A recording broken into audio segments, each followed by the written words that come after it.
to like Decompress. to like behave around people. Matt's poor mom, I'd get back from a deployment and just be. One time, this is kind of weird and gross, but we were sitting in a restaurant, and it's a boys' club on the carrier, right? I came back from my deployment one time. We're sitting in a nice restaurant. I think it was a steakhouse on the beach, the fish house, or whatever it's called. The beach house here? No, the one down in Del Mar. Anyway, a nice restaurant. Jake's. Jake's. One of those. Anyway, I had a beer, and I wasn't even thinking. I let out a huge belch. I burped it really loud, which is kind of required on the boat. And I didn't realize it until like 5 seconds later, and I was like, whoa, I'm not there, am I? And poor Jan was just sitting there going like this.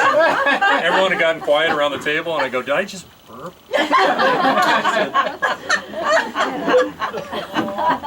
So it's kind of embarrassing, but it's a different mindset. It's a different level of awareness, actually. And to come back and deprogram from that is hard. And on the other end, the first month out at the ship, we weren't quite up to speed. You know, it was kind of not as safe as it got. But once we got in the groove, it's a whole different mindset. I think part of it has to do with no alcohol on the ship, but nobody wanted to drink. Actually, there was no room for that. All right, so I had enough of that. Wanted to be back with my mom, my grandfather, who's getting on in years, and I knew if I went to Virginia, I'd miss out on a lot of family stuff. So I decided to go fly out of North Island, Coronado. Yeah, poor me. These what's called the logistics wing. So I flew DC-9s out of North Island. That's right over the golf course out at in Coronado there. So I went over there as a full-time guy. It's a reserve squadron. So most of the pilots there were reservists that would come in a weekend a month and a couple days a month to do work and stay fresh in case war broke out, I guess. So I was there to administer them, basically, to run the show while they were while they cycled in and out. So I got to go fly these planes and fly around the world, taking people and cargo all over the world. Like if a carrier pulled into Singapore and 200 of the crew got off their tours ended out there, I'd go get 100 of them and bring them back to wherever they needed to go. Question? Yeah, how did you get this job? What did you have to do to get this job? You know, it's funny because I was sitting on the boat and I was kind of depressed out there halfway through my last deployment, and my operations officer in the F14 squadron knew that I was really not into going to Virginia. And he was reading the message board. These messages come out in this weird format. It's paper messages. They come out and you have to read them every day. Well, he's the ops officer, so he's reading them. I blew him off pretty much.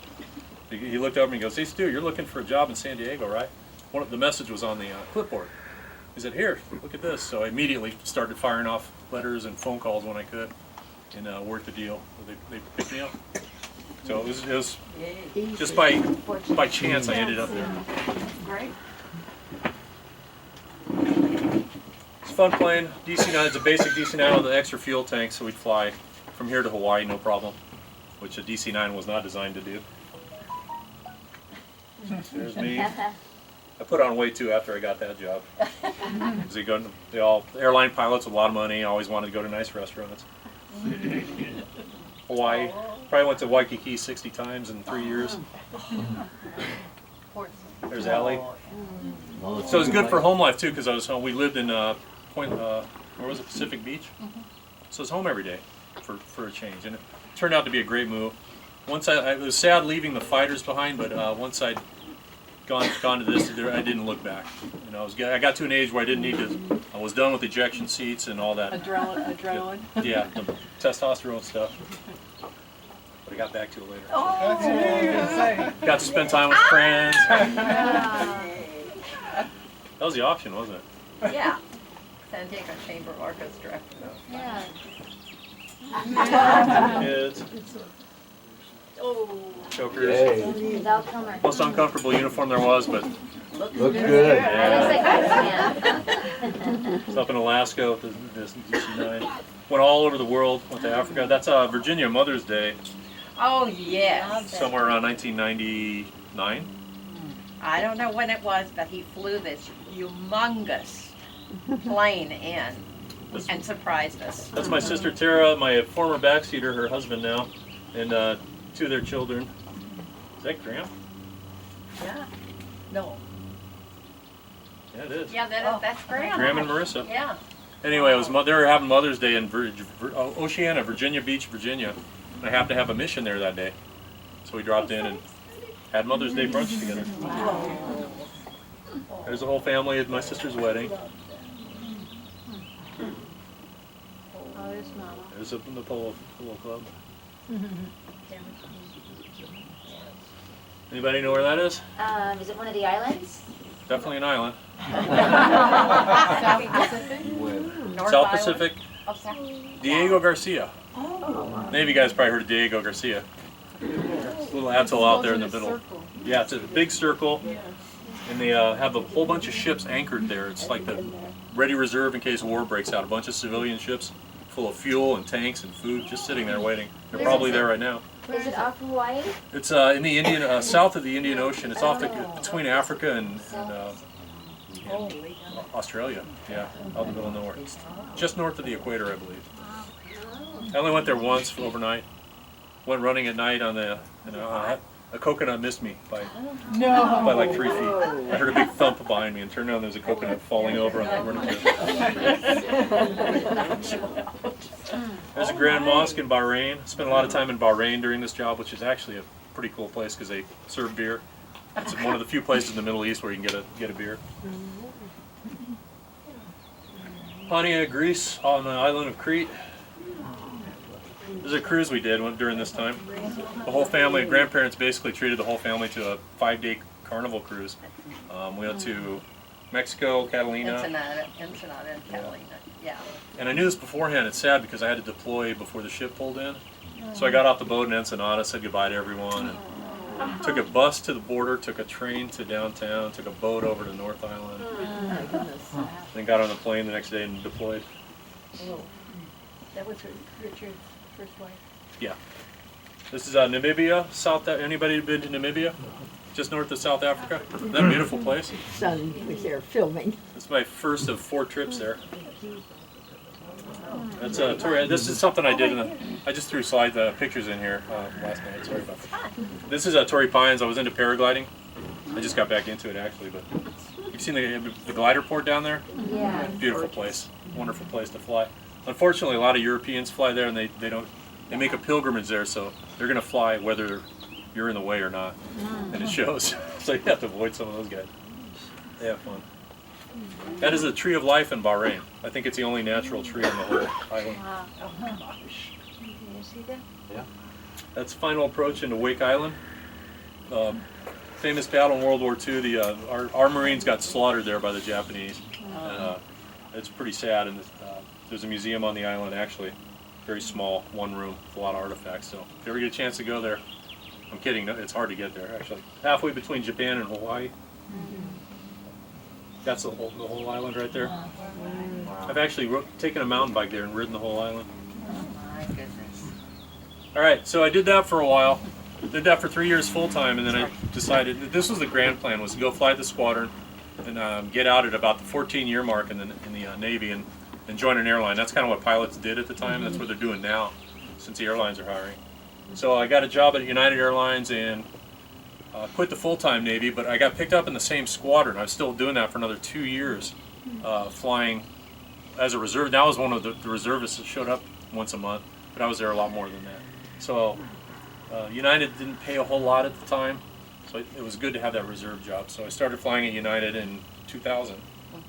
Bad timing on my part. May of 2000. Put the dates together. Horrible timing. But anyway, I had a brief airline career. That's one of the few pictures I have as an airline guy. I think it was 1.5 years actually flying. Flew the family around a little bit. There's the kids and the 5 crowns. 5 crowns right outside the restaurant. Oh. There's Matt. Matt the pilot. There's my grandfather. So that was working out. I was a little sad to be out of the military, but I was on the way to actually getting to where I'd make more money and be home a lot more. And then that happened. So like a lot of you, I sat around all that day thinking that that's the end of the world, what's going to go on. I didn't think anything about the job, but of course that flying job as a junior pilot went away 6 months later. So I was unemployed again. Fortunately, my squadron mobilized people, meaning they took some of the reservists full-time. They took 4 pilots. And the day they announced they were going to do that, I went in and said, I'll take one of those jobs because I don't like this airline job anymore. This is before I got furloughed too. And the commanding officer said, noted, we'll talk about it. And sure enough, 4 months later, everybody wanted those 4 slots because everybody was out of work. And he picked up 3 other guys. He took me and 3 other guys. And we mobilized for a year to Coronado, California. That was a tough war. That was Gulf Storm 2. Desert Storm 2. Stu, just a quick aside. A second ago, Stu showed a picture of his grandfather. He was known affectionately by all of us as Pop Pop. And Pop Pop there looks like a fairly mild, generally meek kind of guy. He was part of the Normandy invasion. And their unit was awarded a unit, it's called a Croix de Guerre, by the French government. He didn't speak of it very much, but he was very proud of that group and that generation of people that he spent time with. He was a great dude too. Yeah. And we lost him soon after this too to cancer, but I'm so glad I didn't move to Virginia and continue that. He was a fine man. Still missed. So this led to career number, what are we on, 3? Yeah. Career number 4. I'm counting the reserve duty as career number 3. United Airlines is career number 3, even though that only lasted a couple years. So here I was, mobilized for a year in the Navy. They told me there's no more flying after this, and you're getting too senior. You're senior to the commanding officer of the squadron, so it's time to go. So I deployed a lot during that year. I worked a lot, and it was great. I flew all over the world supporting that war at that time. But at the same time, I was looking for work elsewhere. I came up with all kinds of ideas, like doing pipeline patrol or something like that. And we're starting well, I won't tell you about that one, but everybody, all the pilots who had no jobs were scrambling to figure out what they're going to do, and it looked like it was going to be years before he could work again. Now I had a young family I had to feed, so one of the things I did was I got on the Air Force's website, which is completely different from the Navy, as you naval aviators can attest. Different organization. They had a page there saying, huh? Better. But they had a page for guys that wanted to come in from other services, so I typed in my 800 characters, this is who I am, and thought I'd hit send and thought I'd never hear from them again. And I think I got an email back the next day saying, what do you think about flying U-2s? Which is really kind of weird, because anybody know what a U-2 is? Yeah. It's a spy plane, and I really didn't know much about them other than the only time I've ever seen one, there were people with machine guns standing around it on a base, inside a secure facility. So I thought, what the heck, they pay pretty well probably. So, They flew out of Atsugi? no, well they probably have in the past. No, this was early on. This was right after Korea. As soon as that thing got airborne. They flew out of Utapao, I think, Thailand. Yeah, but they were flying out of the east side of Atsugi first. That's even better. And, one of them did stick in and got seen, and they were gone the next day. Oh, really? Yeah. They probably flew at night then, or they would have Mostly. seen. Anyway, it's a super high altitude, single engine, almost looks like a glider airplane. It does reconnaissance. It spies on the enemy, listens to the enemy. Doesn't drop anything or attack anything. It's just up there to listen and learn. And that's all I knew about it when I went into what they call the U2 interview.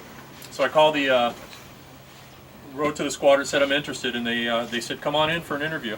I said I'd send my package in, and the interview is a 2-week-long interview to be a U2 pilot. It still is. They're still hiring people.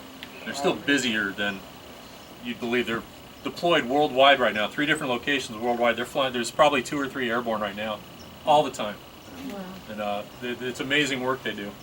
But anyway, they invited me up to Beale Air Force Base north of Sacramento, and I went up and interviewed there for 2 weeks. And there's a funny side story. I was a lieutenant commander in the Naval Reserve, which is kind of senior to be a new pilot anywhere, especially in the Air Force. And I thought they'll never interview me. I'm a lieutenant commander. The week before I actually went up to interview, I made full commander. Yeah, and I was very unhappy to be promoted. And so I called him up and said, "You're never going to take me now." But I just made 05. I'm a commander. And I heard them talking in the background. They said, "Oh, I'll come up anyway, see what happens." So I came up there and I did the first week of interviews, which was personnel interviews, talking to the commanders, you know, face to face in my Navy uniform. Felt really awkward. And then at the end of that week, there were some people there that did not want me to be in the Air Force because I was so senior. Other guys my rank, they thought I'd come in and take their jobs, you know, and affect their promotion. So the commander of the squadron sat me down and he said, "We don't know whether to keep you here for the second part of the interview because of your seniority." And I go, "I get it." He goes, "How would you feel about just being a pilot as an 05 in the Air Force?" Which, pilots back me up, sounds like the best dream job in the world. And I told him that. I said, "Sounds great, but if I told my commander in the Navy that, I'd be fired for not wanting to promote." He said, "Okay, see you Monday." So I came in Monday and actually flew the plane 3 times as part of the interview. And it went good enough, to my surprise. After the first flight, let me tell you something about the U-2. It's the hardest plane in the world to land. If you guys have ever seen it, it has a front wheel set and a back wheel set, and wheels under the wings. When you take off, the wheels under the wings fall out, and you're done with them for the rest of until you're stopped after landing. So it turns into a bicycle, and it's very hard to land. And the wings are so long, it's so efficient to fly that you can't land it like any other plane in the world, where you can come in close to landing speed and get tired of wanting to land and just land the plane. And you can't do it in this plane. It has to stall. It has to run out of airspeed before it'll stay on the ground. Otherwise, it'll just bounce and gets ugly real quick. They go off the runway once a year or so. So after the first flight, it didn't seem to go well. I was sure they were going to arrest me when I got done. And the 2 pilots, they have a chase car that follows the plane. It's so hard to land. They have another pilot in a chase car come in behind the plane on landing and talk to the pilot because you can't see everything that's going on out there. Both those guys said, "Yeah, good flight. We'll see you tomorrow." Wow. Air Force has some low standards.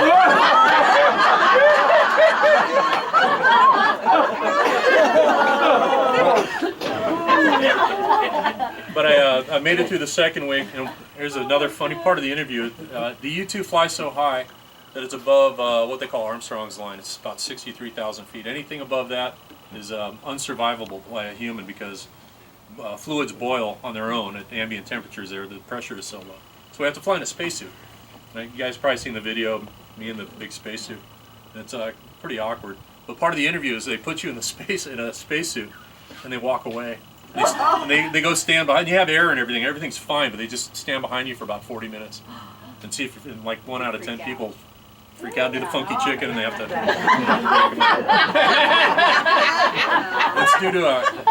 It's due to claustrophobia. I have claustrophobia. Some days I'm in the spacesuit and it gets so hot, and I can barely keep up with the breathing. It kind of freaks you out. All I have is this little cavity of air in front of my face. And for about 10 seconds a year, I want to just scream and take the helmet off. And I know if I just sit there for 10 seconds, I'll be fine. So if you're ever in that situation, just wait 10 seconds. Oh, another thing too is once we're in the spacesuit, we can't take it off, can't take the gloves off, can't do anything until we're done back down on the ground after a mission. So if your face itches, you don't realize this, but you're scratching your nose right now. We're doing this all the time, wiping sweat off, and you can't do that at all. So if you get an itch, eyelash falls down in the bottom of your eye. It's there for the next 10 hours. Oh, really good? Not good enough. But all itches go away in 2 minutes. Nobody knew that until just now. So what happened? You got the job, right? Got the job. So I showed up, went back. Actually, I got offered the job, and of course I called home and talked to my wife at the time and said, "What do you think?" She knew the hardships and all that, and she had reservations about it. But when I said I got the job, she said, "Take it," because it meant food, Cheerios on the table. So I went back home to Murrieta at the time. We lived there when I was an airline guy for my brief career. I even had to buy my own uniform. Did I tell you that? I still have the United Airlines. That's how cheap they were back then. But anyway, yeah, still cheap. So I went back home and we moved a couple weeks later, and actually a couple months later, moved up to Beale Air Force Base and started my training up there. This is actually during the interview. That photo was taken. That's when they put the helmet on me and walked back. And To see if you could handle What do you See if do you when can your handle nose runs? wait until 8 hours later, you get to open up the thing and wipe it off. Did you know they were gonna walk away for 40 minutes? Yeah, I knew this was coming. So I pretended like I was taking a nap, to show them how cool I was. I wasn't claustrophobic there, I just kind of sat there. But I did pretend to sleep. After the first part of the first 6 months, I spent a year as a flight student. As an 05, I was a full lieutenant colonel in the Air Force. All I did was, I was a flight student. I had there were 2 guys in my class, me and a young captain, 20-something years old. So all I did was go fly, learn to fly, and drink beer, and go take care of the family. It was like the perfect year, my favorite year of my military. After we first solo in the U-2, they had 2-seaters for about 6 or 7 flights, and you got to fly one by yourself, just on a low flight doing practice landings. After that, everyone has to drink a yard of their favorite beverage, which is 6 beers, basically. And some people are really good at it. I'm not one of those people. And I think that night I made the mistake of drinking 4 beers while waiting until it was my turn. Oh my God. So that's messy. Everyone stands around. They try to throw peanuts into the top of the thing and yell at you. Anyway, I made it through that. There's a family photo. I love that of Allie right there. I know, I took that picture. Yeah, you did. You took a lot of pictures that day. That's in front of the, the good part about being a U-2 pilot, they have a dozen of these little planes. It's called a T-38. It's an Air Force trainer. Supersonic, 2-seat, 2-engine, sexy looking plane. Weirdly underpowered, but it looks so good it really didn't matter. But they have a dozen of them just for the 50 U-2 pilots in the world. So we're not flying a U-2. They don't want you to bang them up by going to practice. We went and practiced approaches and stuff in these things. And also took them all over the country on the weekends when we could. Took them to air shows and everything. That was a lot of fun. Anyway, there I am in a U-2 on a mission. This is the helmet I was talking about. See this little hole right here? That's a little hole with a flapper, a spring-loaded flapper valve, so everything we ate and drank had to go through there. So we had water bottles with a straw we put in there and drink. I still do this today, by the way. I still fly these things. They're not called U-2s because it's a NASA plane. And I have tubes of food. I think I have a photo of that. There's the cockpit. Is there any of the food good in the tubes? Oh yeah, it's all good. Oh really? It's all good. They have a kitchen. I don't know where it is. I think it's in Massachusetts. That actually makes the food for us. It comes in, looks like a toothpaste tube, and there's all kinds of fruit, all kinds of desserts. They have desserts with caffeine in them. They have beef stew, beef stroganoff, pasta dishes, and it's all blended. It's like baby food, but some of it's really good. In fact, my favorite was beef stroganoff.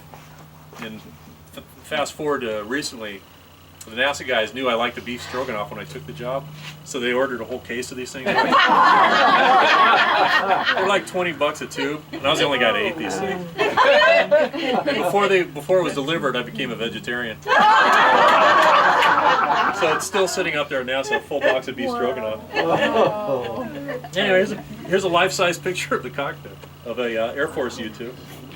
And that's me. I'm a large pilot. I'm probably the biggest U-2 pilot in the world now. But, my knees hit the front.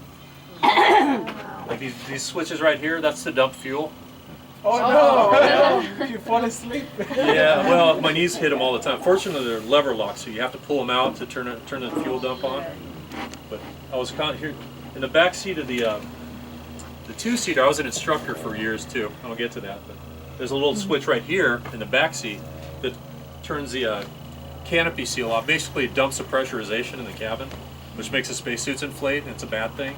And I hit that accidentally like on 3 or 4 students, and they'd start freaking out. I'm like, hang on. I can see them up there against the canopy.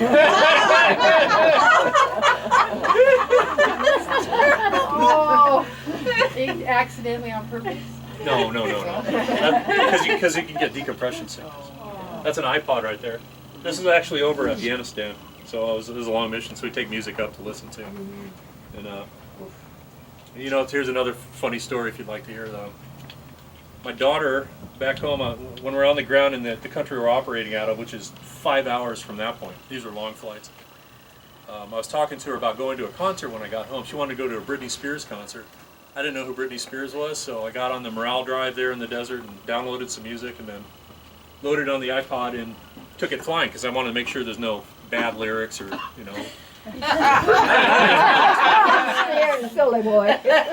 So these missions, there's a pod on top of the plane with a satellite dish, and we're talking to a team of 300 to 500 people in California who are running the sensors on this airplane. There's like 500 people working behind the scenes. Anyway, we have communications with one person the whole time. It's like talking to somebody next to you. It's that clear and it's instant. It's 8,000 miles away and it's instant communications.